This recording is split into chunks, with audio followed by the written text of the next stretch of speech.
Hello everyone, स्वागत है फिर से एक नए वीडियो में। तो आज हम लोग प्रैक्टिस सेट नंबर 3 देखेंगे। तो पहला प्रश्न है कि माइंड मास्टर्स शीर्ष पुस्तक के लेखक कौन है।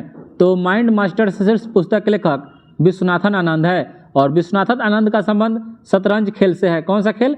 शतरंज खेल से है, ठीक है। और विश्वनाथन आनंद को सर्वप्रथम 1991-92 में इनको राजीव गांधी खेल पुरस्कार दिया गया था, जिसको वर्तमान में नया नाम करके 2021 में मेजर ध्यानचंद खेल रत्न पुरस्कार कर दिया गया है। और इसमें इनाम की राशि 25 लाख रुपया मिलता है, ठीक है। चलिए अगला प्रश्न है कि मोहनजोदड़ो से प्राप्त पशुपति मुहर में निम्न में से कौन सा पशु नहीं है। हिरन, गैंडा, हाथी, शेर। तो इसमें से शेर नहीं है, जबकि आपका हिरन, गैंडा और हाथी का चित्र मिलता है, शेर का नहीं मिलता है। दोस्तों चैनल पर अगर नए हैं तो प्लीज़ चैनल को सब्सक्राइब और शेयर जरूर कर दीजिएगा। और वीडियो के लास्ट में जरूर बताइएगा दोस्तों कि आप लोग का 100 में कितना नंबर आ रहा है, कमेंट जरूर करिएगा। अगला प्रश्न है कि निम्न राजाओं पर विचार करना है। अजातशत्रु, बिंदुसार, प्रसेनजीत, इनमें से कौन कौन बुद्ध के समकालीन थे। तो बुद्ध के समकालीन इनमें से कौन कौन हो जाएगा? अजातशत्रु और प्रसेनजीत हो जाएगा। ऑप्शन नंबर सी आपका सही हो जाएगा। जबकि बिंदुसार या जैन धर्म की सूची 1 और सूची 2 का मिलान करना है। एक तरफ ग्रंथकार है, एक तरफ मूल ग्रंथ है। तो ब्राह्ममिहिर किसके लेखक हैं? तो ब्राह्ममिहिर हो जाएंगे आपका बृहद संहिता को ब्राह्ममिहिर ने लिखा था। बृहद संहिता ब्राह्ममिहिर। तो ऑप्शन नंबर आपका 1 का 3 हो जाएगा। बृहद संहिता। विशाख दत्त ने देवी चंद्रगुप्त नामक ग्रंथ लिखे हैं। शूद्रक ने मृच्छकटिकम लिखा है। और बिल्हन के द्वारा आपका विक्रांत देव चरित्र लिखा गया है। विक्रमांक देव चरित्र बिल्हन के द्वारा लिखा गया है, ठीक है। चलिए अगला प्रश्न है कि मुगल चित्रकला के विषय में कौन सा कथन सत्य है। मुगल चित्रकला के विषय में कौन सा कथन सत्य है? युद्ध दृश्य, पशु पक्षी और प्राकृतिक दृश्य, दरबारी चित्रण, उपयुक्त सभी। तो आपका इसमें से ऑप्शन नंबर डी हो जाएगा। उपयुक्त सभी का चित्र इनके मुगल चित्रकला के समय में बनता है। और मुगल चित्रकला सबसे ज़्यादा जहांगीर के शासन में फली फूली थी, इसलिए जहांगीर के शासनकाल को चित्रकला का स्वर्ण युग कहा जाता है। अगला प्रश्न है कि निम्नलिखित में से किसने पूर्ण सुरक्षा का वचन कर शिवाजी को मुगल दरबार में उपस्थित होने के लिए राजी किया था। तो किसने शिवाजी को पूर्ण वचन देकर मुगल दरबार में उपस्थित होने के लिए राजी किया था? तो यह हो जाएगा राजा जयसिंह। और पुरंदर की संधि शिवाजी और राजा जयसिंह के बीच में 1665 ईस्वी में हुआ था। खूब पूछता आपसे क्वेश्चन कि पुरंदर की संधि कब हुआ था। तो 1665 ईस्वी में राजा जयसिंह और शिवाजी के बीच में हुआ था, ठीक है। चलिए अगला प्रश्न है कि सूची 1 को सूची 2 से मिलान करना है। एक तरफ आपका गवर्नर जनरल है और एक तरफ उसका काम के बारे में बताना है। तो आपका कर्जन ने बंगाल विभाजन किया था, बंग विभाजन, ठीक है। लॉर्ड विलियम बेंटिंग, तो लॉर्ड विलियम बेंटिंग के शासनकाल में मैकाले शिक्षा नीति आया था, ठीक है।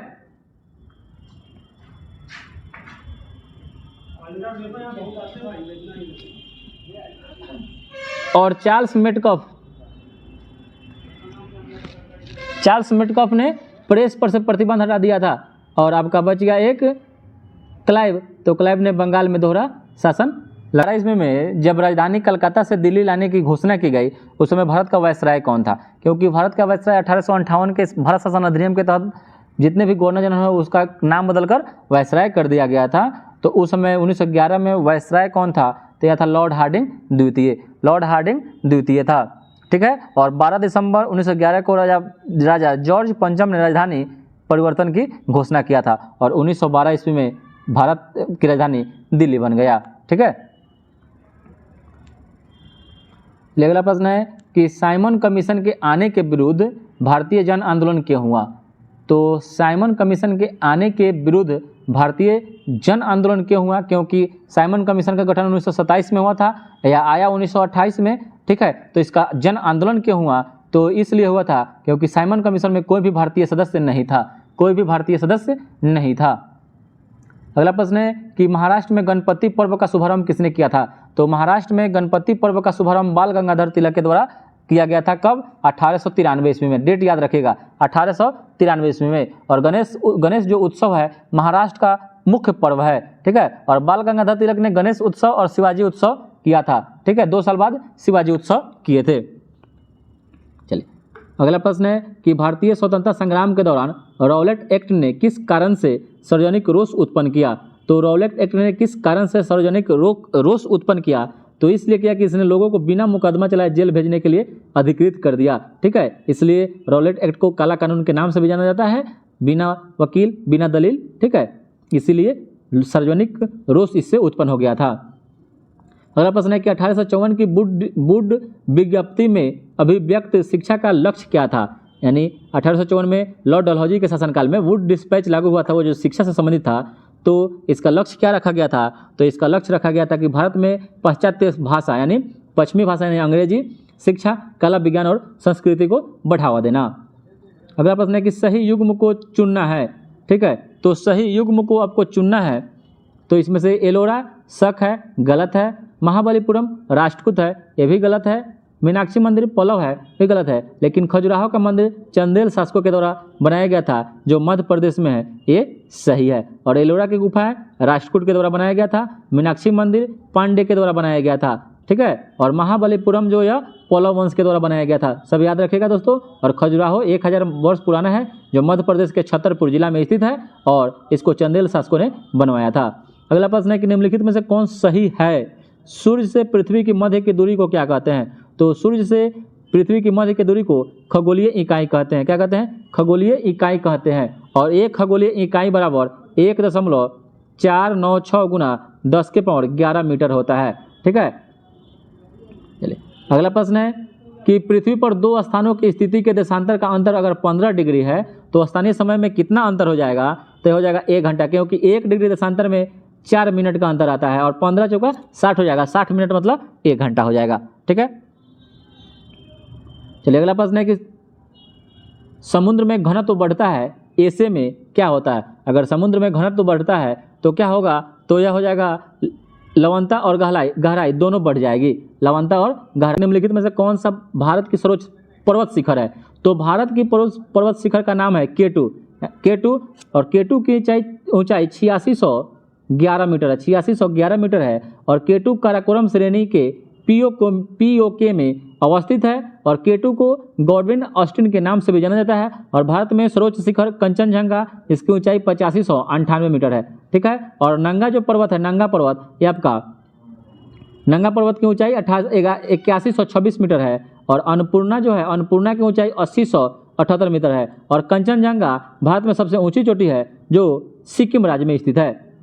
अगला प्रश्न है, निम्नलिखित में से कौन सुमेलित नहीं है? लोकटक झील मणिपुर में सही है। लोकटक झील मणिपुर में सही है। सांबर झील राजस्थान में सही है। लोनार झील महाराष्ट्र में सही है। और हुसैन सागर झील कर्नाटक दिया हुआ है, जबकि यह गलत है, ये आपका तेलंगाना में है। पहले आंध्र प्रदेश में था, अब तेलंगाना में हो गया, क्योंकि तेलंगाना का स्थापना 2 जून 2014 को हुआ, 2014 को, इसलिए अब हुसैन सागर झील तेलंगाना में स्थित है। अगला प्रश्न है कि छत्तीसगढ़ में कोरबा का महत्व किस लिए है? तो कोरबा का महत्व है ना एल्युमिनियम के कारण।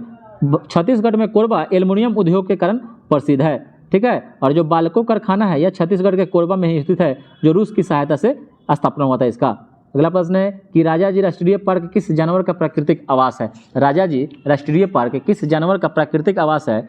तो यह आपका जंगली हाथी के लिए है। जंगली हाथी के लिए है। और गिर जो है आपका एशियाई शेर के लिए है। और घाना पक्षी विहार जो है यह साइबेरियन क्रेन के लिए प्रसिद्ध है। और काजीरंगा राष्ट्रीय उद्यान एक सिंह के गेंडा के लिए है। अगला प्रश्न है कि फ्लाई ऐश एक पर्यावरणीय प्रदूषक है जो किस कारण उत्पन्न होती है? तो यह होती है तापीय शक्ति संयंत्र यानी थर्मल पावर प्लांट के द्वारा, फ्लाई शक्ति।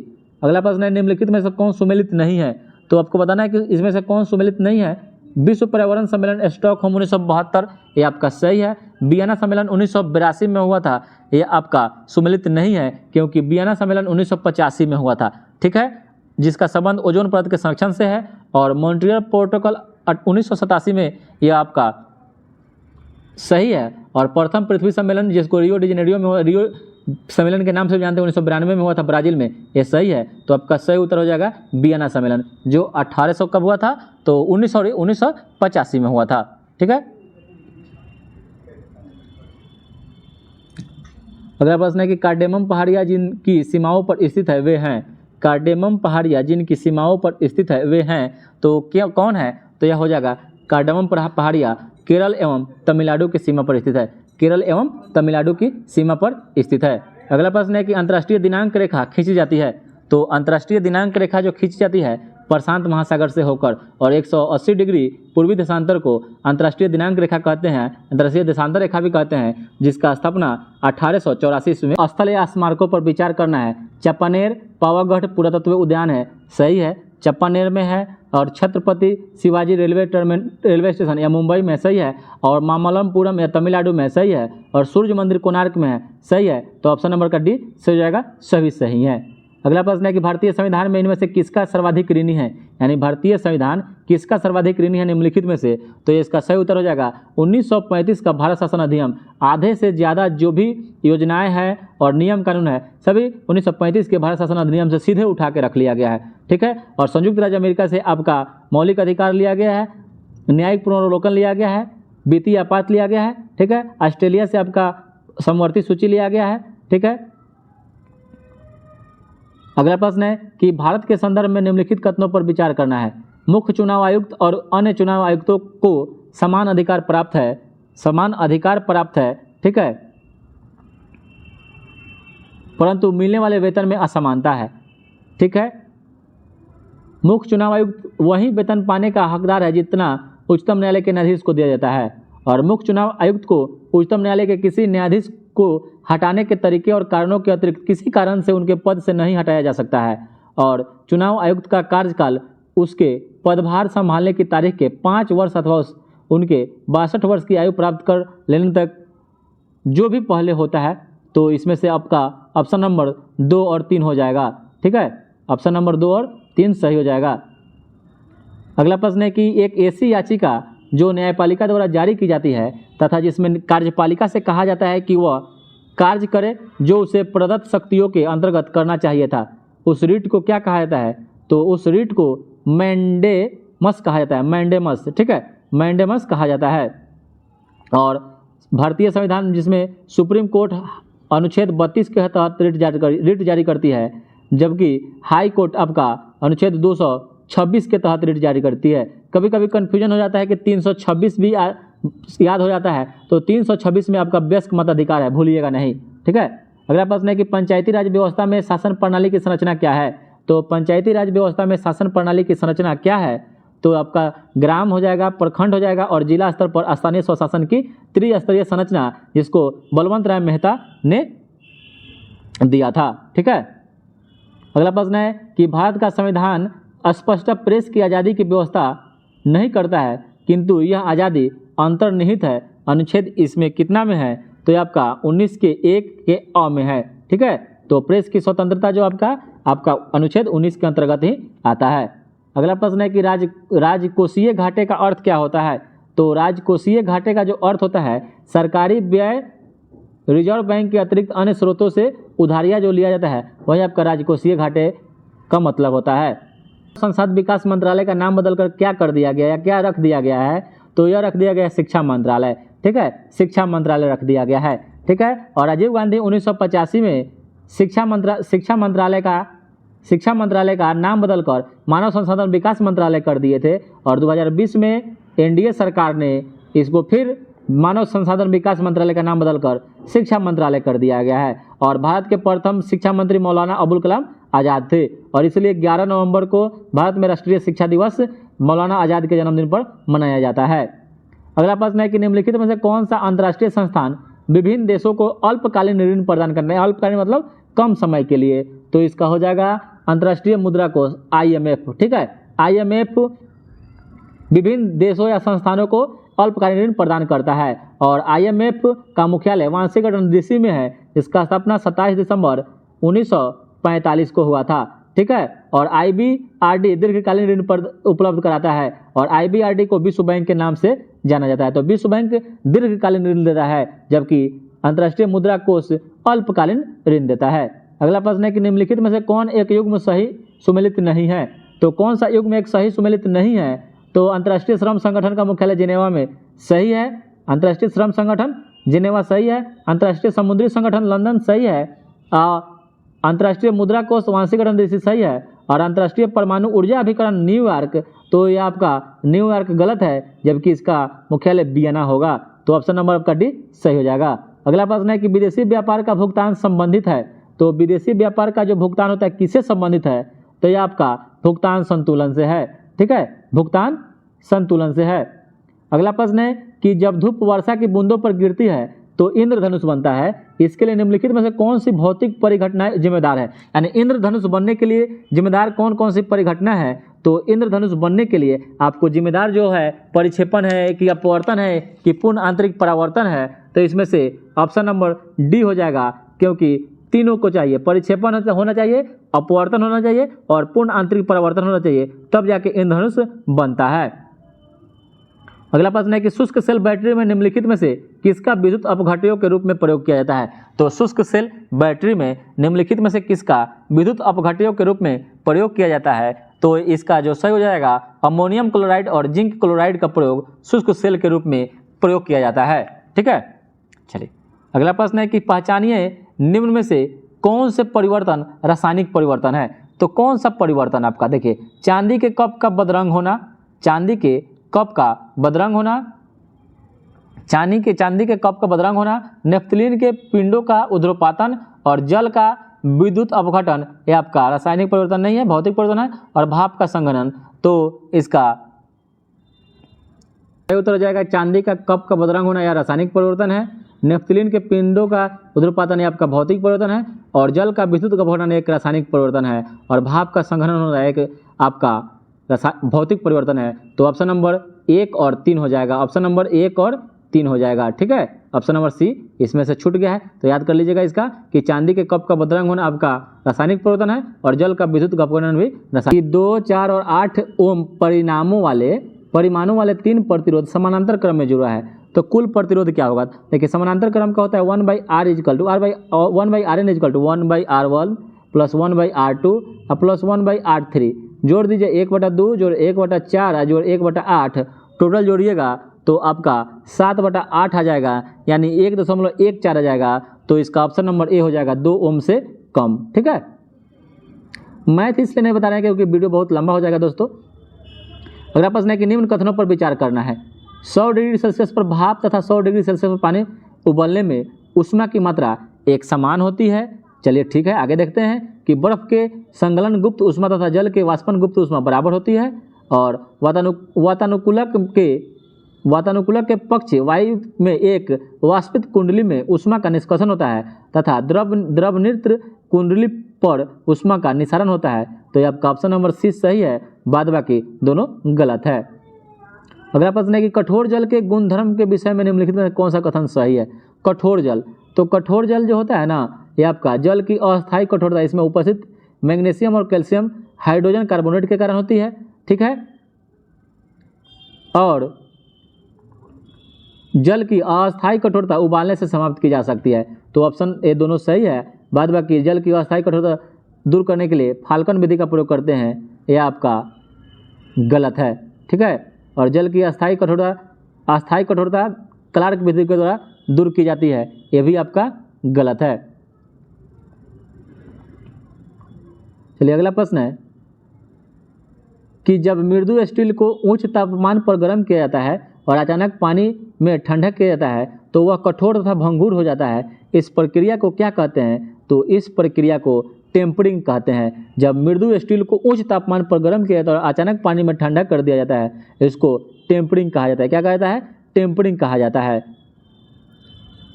चलिए अगला प्रश्न है कि हैलोजनों में सबसे अभिक्रियाशील बताना है कौन होता है। तो हैलोजन में सबसे ज़्यादा अभिक्रियाशील फ्लोरीन होता है। कौन होता है, फ्लोरीन होता है। और सर्वाधिक विद्युत बंधुत्व बनाने वाला तत्व जो है ना, ये आपका क्लोरीन है, ठीक है। और विद्युत ऋणात्मकता सर्वाधिक फ्लोरीन का होता है। अगला प्रश्न है कि संस्पर्श लेंस यानी कॉन्ट्रैक्ट लेंस किसके बनाए जाते हैं। तो जो कॉन्ट्रैक्ट लेंस होते हैं ये आपका ल्यूसाइट के बनाए जाते हैं। अगला प्रश्न है कि सामान्य नाम न्यूक्लियन किसके लिए होता है। तो न्यूक्लियन जो होता है ना, या प्रोटॉन और न्यूट्रॉन के लिए न्यूक्लियन शब्द का प्रयोग किया जाता है। न्यूक्लियन जो होता है प्रोटॉन और न्यूट्रॉन के लिए प्रयोग किया जाता है। न्यूट्रॉन एक अस्थायी मूलकण है जिसका जीवन काल 17 मिनट का होता है। न्यूट्रॉन का जीवन काल 17 मिनट का होता है। न्यूट्रॉन का जीवन काल 17 मिनट का होता है। इसका जो द्रव्यमान होता है प्रोटॉन के द्रव्यमान के बराबर होता है और यह एक आवेश जो रहित मूलकण होता है। और प्रोटॉन जो है क्या है, अस्थायी कण है। अगला प्रश्न है कि जीवाश्म की आयु कार्बन के 2 समस्थानिकों के अनुपात का निर्धारण कर मालूम की जाती है। वे दोनों समस्थानिक कौन कौन है? तो वे दोनों समस्थानिक का जो नाम है आपका C12 और C14। ठीक है। अगला प्रश्न है कि यदि दूध को काफ़ी समय तक बिना ढके रखा जाए तो दूध खट्टा हो जाता है, या किसके कारण होता है? तो ये हो जाता है लैक्टिक अम्ल के कारण। किसके कारण? लैक्टिक अम्ल के कारण हो जाता है। अगला प्रश्न है कि अनाजों और तिलहनों के अनुपयुक्त रख रखाव तथा भंडारण के परिणाम स्वरूप आविशों का उत्पादन होता है, जिन्हें अफ्लाटॉक्सिन के नाम से जाना जाता है। अफ्लाटॉक्सिन जो सामान्यतः भोजन बनाने की आम विधि द्वारा नष्ट नहीं होते हैं, तो अफ्लाटॉक्सिन किसके द्वारा उत्पादित किया जाता है? तो ये अफ्लाटॉक्सिन जो हो जाते हैं ना, या फफूंदी के द्वारा उत्पादित किए जाते हैं। अगला प्रश्न है कि विटामिन B12 की कमी पर्णाशी अवरक्तता का कारक है। जंतु विटामिन B12 का संश्लेषण नहीं कर सकते हैं, तो मानवों को अपना सारा विटामिन B12 अपने आहार से ही प्राप्त करना होता है। तो विटामिन B12 में कौन सा संकलन धातु आयन होता है? तो विटामिन B12 में क्या पाया जाता है? तो विटामिन B12 में जो होता है ना आपका कोबाल्ट आयन पाया जाता है। बहुत देखिए आसान प्रश्न है, लेकिन घुमाया कितना बड़ा है। ठीक है। तो विटामिन B12 में, विटामिन B6 में क्या पाया जाता है? कोबाल्ट पाया जाता है। अगला प्रश्न है कि निम्नलिखित पोषक तत्वों में से किस एक का दुर्बल स्रोत होता है? निम्नलिखित पोषक तत्वों में से किसका एक दुग्ध दुर्बल स्रोत होता है? तो इसका जो सही उत्तर हो जाएगा विटामिन C का। अगला प्रश्न है कि पौधे में होने वाली क्रियाओं में से एक जो इनका तापमान कम कर सकती है वह क्या है? तो यह हो जाएगा वाष्पोत्सर्जन। वाष्पोत्सर्जन पौधे में होने वाली क्रियाओं में इसका तापमान क्या होता है? कम कर देता है। अगला प्रश्न है कि ऑक्सीजन की उपस्थिति में ग्लूकोज के कार्बन डाइऑक्साइड एवं जल में ऊर्जा निमुक्त होने के साथ साथ पूर्ण रूपांतरण को क्या कहते हैं? तो पूर्ण रूपांतरण को जो या वायु श्वसन कहते हैं। क्या कहते हैं? वायु श्वसन कहते हैं। वायु श्वसन। आगे देखते हैं दोस्तों कि एक तरफ अस्त्र है और एक तरफ कितना उसका मारण क्षमता है। तो अस्त्र का जो मारण क्षमता है 10 से 25 किलोमीटर। तो अस्त्र 10 से 25 किलोमीटर। धनुष जो है, धनुष 250 किलोमीटर। धनुष 250 किलोमीटर इसका मारण क्षमता है। त्रिशूल है 9 किलोमीटर। 9 किलोमीटर। आकाश है 25 किलोमीटर। ठीक है। तो इसका ऑप्शन नंबर C हो जाएगा। ठीक है। अगला प्रश्न है कि इसरो द्वारा स्थापित लिक्विड प्रोपल्सन सिस्टम सेंटर कहाँ स्थापित किया गया है या कहाँ स्थित है? तो इसरो द्वारा स्थापित लिक्विड प्रोपल्सन सिस्टम सेंटर कहाँ अवस्थित है?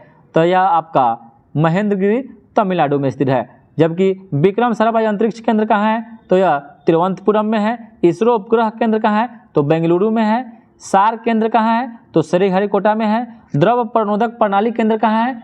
तो द्रव प्रणोदक प्रणाली तिरुवनंतपुरम, बेंगलुरु और महेंद्रगिरी में है। भौतिक अनुसंधान प्रयोगशाला कहाँ है? अहमदाबाद में है। अंतरिक्ष उपयोग केंद्र कहाँ है? ये भी अहमदाबाद में है। और मुख्य नियंत्रण सुविधा या हसन में है। अगला प्रश्न है कि साफ्टा का फुल फॉर्म क्या होता है?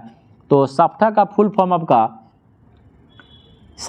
फॉर्म होता है South Asian preferential trade agreement. तो इसमें ऑप्शन नंबर D कोई नहीं है। याद कर लीजिएगा, South Asian preferential trade agreement होता है। ठीक है। और सार्क का होता है the South Asian Association for Regional Cooperation. और साफ्टा का होता है कि South Asian free trade agreement. ठीक है। साफ्टा का क्या होता है? South Asian free trade agreement. NAFTA का तो North America free trade agreement. NATO North Atlantic treaty organisation. ठीक है। तो इसका ऑप्शन नंबर आपका D हो जाएगा। अगला प्रश्न है कि मैपिल लीफ का देश के नाम से किसे जाना जाता है? तो मैपिल लीफ के नाम से कनाडा को जाना जाता है। मैपिल लीफ के नाम से कनाडा को जाना जाता है, जबकि हर्मिट किंगडम्स के नाम से कोरिया को जाना जाता है। होली लैंड के नाम से जेरूसलम को जाना जाता है। इंग्लैंड का बगीचा केंट को कहा जाता है। लिली का देश कनाडा को कहा जाता है। और एम्पायर सिटी न्यूयॉर्क को कहा जाता है। अगला प्रश्न है कि गुरुदेव रविंद्रनाथ टैगोर की रचना को भारत के अलावा किस देश का राष्ट्रगान स्वीकार किया गया है? तो ये बांग्लादेश का, इसका नाम अमार सोमार बांग्ला है। अगला प्रश्न है कि निम्नलिखित में से कौन सा युग्म सही सुमेलित नहीं है? तो आपका मैकमोहन रेखा भारत और चीन जिसका स्थापना 1914 में हुआ, ठीक है। रेड क्लिफ रेखा भारत पाकिस्तान 1947 में 15 अगस्त को, सही है। डुरांड रेखा पाकिस्तान और अफगानिस्तान, सही है। 8 डिग्री चैनल अंडमान और मालदीव को यही आपका सुमेलित नहीं है। तो इसे हो जाएगा 8 डिग्री चैनल जो है ना, यह अंडमान और मालदीव को न करके मालदीव और मिनिकॉय के बीच यह स्थित है। ठीक है, अगला प्रश्न है कि चाबहार बंदरगाह किस देश चाबहार बंदरगाह परियोजना भारत द्वारा किस देश में विकसित की गई है? तो यह आपका ईरान में किया गया है। चाबहार बंदरगाह ईरान में किया गया है। ठीक है, और श्रीहरिकोटा श्रीलंका का हम्बनटोटा बंदरगाह को चीन की merchant port holdings limited company द्वारा विकसित किया जा रहा है। और ग्वादर बंदरगाह को पाकिस्तान ने चीन को दे दिया है। ग्वादर बंदरगाह को पाकिस्तान ने चीन को दे दिया है। अगला प्रश्न है कि निम्नलिखित कथनों पर विचार करना है कि विश्व का सबसे बड़ा द्वीप ग्रीनलैंड है। तो विश्व का सबसे बड़ा द्वीप ग्रीनलैंड है, सही है। ठीक है, और ग्रीनलैंड डेनमार्क के अधीन एक स्वायत्त देश है, तो यह सही, दोनों कथन सही है। ठीक है, अगला प्रश्न है कि निम्नलिखित में से कौन सुमेलित नहीं है? तो विश्व जनसंख्या दिवस 11 जुलाई को मनाया जाता है, सही है। विश्व जनसंख्या दिवस 11 जुलाई को सही है। विश्व वानिकी दिवस 21 मार्च को सही है। विश्व पर्यावरण दिवस 5 जून को, जबकि ऑप्शन नंबर डी में था विश्व तंबाकू निषेध दिवस 22 मार्च को, जो गलत है। 31 मई को मनाया जाता है विश्व तंबाकू निषेध दिवस। और 2023 में इसका थीम है हमें भोजन की आवश्यकता है, तंबाकू की नहीं। प्रश्न है कि पटाना नामक उष्णकटिबंधीय घास के मैदान निम्न में से किस देश में पाए जाते हैं? तो पटाना जो है ना, या उष्णकटिबंधीय घास का मैदान श्रीलंका देश में पाया जाता है। कहाँ? श्रीलंका देश में पाया जाता है। ठीक है, जबकि कंबोज जो है या ब्राज़ील में घास का मैदान है, लानोस वेनेजुएला है, और कोलंबिया में, न्यूजीलैंड में घास के मैदान को कैंटरबरी कहते हैं, अर्जेंटीना में घास के मैदान को पंपास कहते हैं, हंगरी में घास के मैदान को पुस्ताज कहते हैं, और ऑस्ट्रेलिया में घास के मैदान को डाउन्स कहते हैं। अगला प्रश्न है कि ऑपरेशन ब्लैक बोर्ड का संबंध किससे है? तो ऑपरेशन ब्लैक बोर्ड का संबंध प्रौढ़ शिक्षा से है। किससे है? प्रौढ़ शिक्षा से है। ऑपरेशन ब्लैक बोर्ड का संबंध प्रौढ़ शिक्षा से है। अगला प्रश्न है कि भारतीय उपमहाद्वीप में बोली जाने वाली भाषाओं में बोलने वालों की सर्वाधिक संख्या के आधार पर निम्नलिखित हिंदी के बाद किसका नंबर आता है? तो अभी वर्तमान में हिंदी के बाद बंगला 2 नंबर पर आ गया है। बंगला 2 नंबर पर आ गया है। और विश्व में सबसे ज़्यादा भाषा बोले जाने वाली 1 नंबर पर अंग्रेजी है, 2 नंबर पर चीनी भाषा मंदारिन है। ठीक है, अगला प्रश्न है कि निम्नलिखित धार्मिक समुदायों में से कौन सा समुदाय कैवल्य का अभ्यास करता है? तो कैवल्य का जैन धर्म करता है। कैवल्य यानी परम ज्ञान को कैवल्य कहते हैं। ठीक है, जैन धर्म का मुख्य उद्देश्य ही कैवल्य को प्राप्त करना होता है। ठीक है, और त्रिपिटक बौद्ध धर्म से संबंधित है। अगला प्रश्न है कि किस राज्य या संघ राज्य क्षेत्र में जारवा जनजाति रहती है? तो जारवा जनजाति अंडमान तथा निकोबार द्वीप समूह में निवास करती है।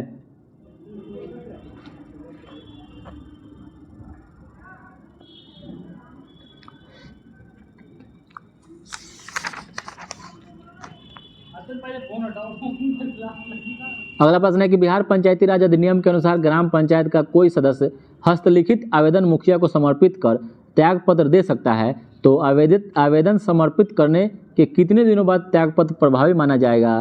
तो यह 7 दिनों के बाद माना जाएगा। ठीक है, अगला प्रश्न है कि भारत के किस राज्य में स्थित देहिंग पटकाई वन्यजीव अभयारण्य को राष्ट्रीय उद्यान में अपग्रेड किया जा रहा है? तो देहिंग पटकाई वन्यजीव अभयारण्य जो है ना, ये आपका असम राज्य में है, जिसको राष्ट्रीय उद्यान में अपग्रेड किया जा रहा है। और वन्यजीव संरक्षण अधिनियम 1972 में लागू किया गया था। ठीक है, अगला प्रश्न है कि निम्नलिखित में से किस संगठन से मेजनी का संबंध था?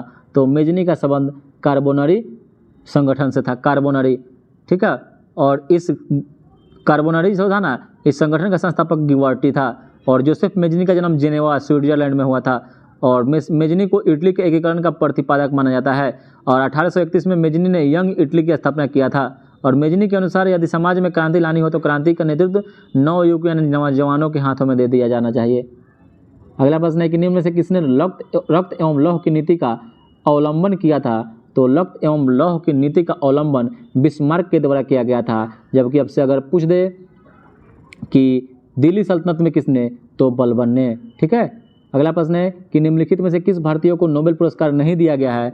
तो ऑप्शन नंबर सी हो जाएगा, एम के महात्मा गांधी को नहीं मिला है, जबकि बी.एस. नैपॉल, एस. चंद्रशेखर और रविन्द्रनाथ टैगोर को नोबेल पुरस्कार दे दिया गया है। जबकि महात्मा गांधी को नामित किया गया था 5 बार, एक बार भी इनको मिला नहीं। बी.एस. नैपॉल को 2001 में मिला था साहित्य के क्षेत्र में, सुब्रमण्यम चंद्रशेखर को 1983 में और रविन्द्रनाथ टैगोर को 1913 में, ठीक है, 1913 में।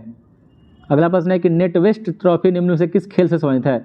तो नेट वेट्स ट्रॉफी का संबंध जो है ना, ये आपका क्रिकेट से है। नेट वेट्स का संबंध क्रिकेट से है, ठीक है। और क्रिकेट खेल का जो जन्मदाता होता है या इंग्लैंड को माना जाता है। और अगला प्रश्न है कि बनाना किक किस खेल से संबंधित है? तो बनाना किक का संबंध फुटबॉल से है, और फुटबॉल का भी जन्म इंग्लैंड से ही माना जाता है। अगला प्रश्न है कि धर्म को समुदाय का मुख्य आधार मानने वाले व्यक्ति को क्या कहते हैं? तो धर्म को समुदाय का मुख्य आधार मानने वाले व्यक्ति को सांप्रदायिक कहते हैं। दर्जा का अर्थ क्या होता है? तो सामाजिक दर्जा का अर्थ मतलब होता है कि समूह में रहने वाले व्यक्ति को सामाजिक दर्जा का देते हैं। और भारत में सर्वप्रथम किस विश्वविद्यालय ने समाज शास्त्र प्रारंभ किया था? तो इसका सही उत्तर हो जाएगा बम्बई विश्वविद्यालय ने समाज शास्त्र ऐच्छिक विषय के रूप में प्रारंभ किया था, ठीक है। अगला प्रश्न है कि मार्च 2023 में किस संस्था ने global green house gas monitoring infrastructure पेश किया है? तो global green house gas monitoring infrastructure पेश करने वाला जो संस्था का नाम है यह आपका WMO है, global green house gas monitoring infrastructure, ठीक है, WMO। और अगला प्रश्न है कि अंतर्राष्ट्रीय बौद्धिक संपदा सूचकांक 2023 में भारत की जो रैंक है यह 42वां है, ठीक है। और प्रथम स्थान इसमें अमेरिका को मिला है, अमेरिका को प्राप्त हुआ है, जबकि भारत इसमें 2022 में 43वें स्थान में 2022 में था और 2023 में 42वें स्थान पर है। अगला प्रश्न है कि फरवरी 2023 में किस राज्य में स्थित धरोई आर्द्रभूमि में एक पक्षी सर्वेक्षण किया गया था? तो धरोई आर्द्रभूमि में एक पक्षी सर्वेक्षण किया गया था, तो यह आपका गुजरात राज्य हो जाएगा। कौन हो जाएगा? गुजरात राज्य हो जाएगा। अगला प्रश्न है कि कौन सा राज्य वैश्विक उत्तरदायी पर्यटन शिखर सम्मेलन 2023 का मेजबानी करेगा? तो यह आपका केरल राज्य करेगा। केरल राज्य वैश्विक उत्तरदायी पर्यटन शिखर सम्मेलन 2023 का मेजबान करेगा। अगला प्रश्न है कि कवच 2023 किस केंद्रीय मंत्रालय द्वारा आयोजित एक राष्ट्रीय स्तर का हैकाथॉन है? तो कवच 2023 यह आपका शिक्षा मंत्रालय के द्वारा आयोजित एक हैकाथॉन है राष्ट्रीय स्तर पर। और अगला प्रश्न देखते हैं कि जुलाई 2023 में बाल संरक्षण सुरक्षा तथा बाल कल्याण पर संगोष्ठी वत्सल भारत कहाँ आयोजित किया जाएगा? तो यह आपका नई दिल्ली में किया जाएगा। अगला प्रश्न है कि जून 2023 में भारतीय और फ्रांसीसी सेना के बीच समुद्री साझेदारी अभ्यास कहाँ शुरू किया गया? तो यह आपका बंगाल की खाड़ी में समुद्री साझेदारी अभ्यास बंगाल की खाड़ी में। अगला प्रश्न है कि केंद्रीय मत्स्य पशुपालन और डेयरी मंत्री पुरुषोत्तम रूपाला ने किस तिथि को नंदी पोर्टल का शुभारंभ किया है? तो यह हो जाएगा 26 जून 2023 को, ठीक है। इसका जो मुख्य आपका उद्देश्य है कि इस पोर्टल पशु चिकित्सा दवाओं और टीकों के आवेदन को समय से विचार करने और NOC प्रमाण पत्र देने के लिए महत्वपूर्ण होगा। अगला प्रश्न है कि समलैंगिक विवाह की अनुमति देने वाला पहला मध्य यूरोपीय देश कौन बना है?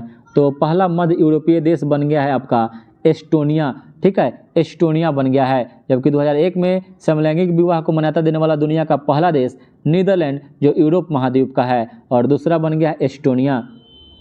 अगला प्रश्न है कि 200 अंतर्राष्ट्रीय मैच खेलने वाले पहले पुरुष फुटबॉलर बनने की उपलब्धि हासिल करने वाला खिलाड़ी कौन बन गया है? तो यह आपका क्रिस्टियानो रोनाल्डो बन गया है। क्रिस्टियानो नेशनल रग्बी 75 चैंपियनशिप पुरुष महिला 2023 में पुरुष वर्ग का खिताब किसने जीता है? तो यह जीता है हरियाणा राज्य सरकार, ठीक है, हरियाणा राज्य सरकार ये जीता है। और इस चैंपियनशिप का आयोजन पुणे महाराष्ट्र में हुआ था, और उप विजेता पुरुष वर्ग में पश्चिम बंगाल रहा उप विजेता, ठीक है। अगला प्रश्न है कि किसके द्वारा जुलाई लद्दाख यानी हेलो लद्दाख का आयोजन किया गया? तो यह किया गया भारतीय नौसेना के द्वारा, ठीक है। अगला प्रश्न है कि सौर पार्क और अल्ट्रा मेगा सौर ऊर्जा परियोजना की समयावधि को कब तक आगे के लिए बढ़ा दिया गया है? तो यह कर दिया गया 31 मार्च 2026 तक। और अगला प्रश्न है कि जून 2023 में किस रॉकेट में उपयोग के लिए इंजन रमन 1 का सफल परीक्षण किया गया है? तो रमन 1 का सफल परीक्षण किया गया विक्रम 1 के द्वारा। विक्रम 1 कि जून 2023 में फुटबॉल प्रतियोगिता हीरो इंटर कॉन्टिनेंटल कप 2023 किसने जीता है? तो हीरो इंटरकॉन्टिनेंटल कप 2023 जीतने वाला जो है आपका देश भारत है। और अगला प्रश्न है कि अंत्योदय परिवारों को सामाजिक वित्तीय सुरक्षा प्रदान करने के उद्देश्य से दयालु योजना किस राज्य में संचालित है? तो दयालु योजना जो है ना संचालित किस राज्य में है, तो यह हरियाणा राज्य में दयालु योजना संचालित है। अगला प्रश्न है कि किस देश की हॉकी टीम ने एशियन चैंपियंस ट्रॉफी 2023 का खिताब जीता, तो यह जीता है भारत ने, और भारत ने मलेशिया को चौथी बार हराकर एशियन हॉकी चैंपियनशिप जीता है। किसको हराकर, तो मलेशिया को, ठीक है।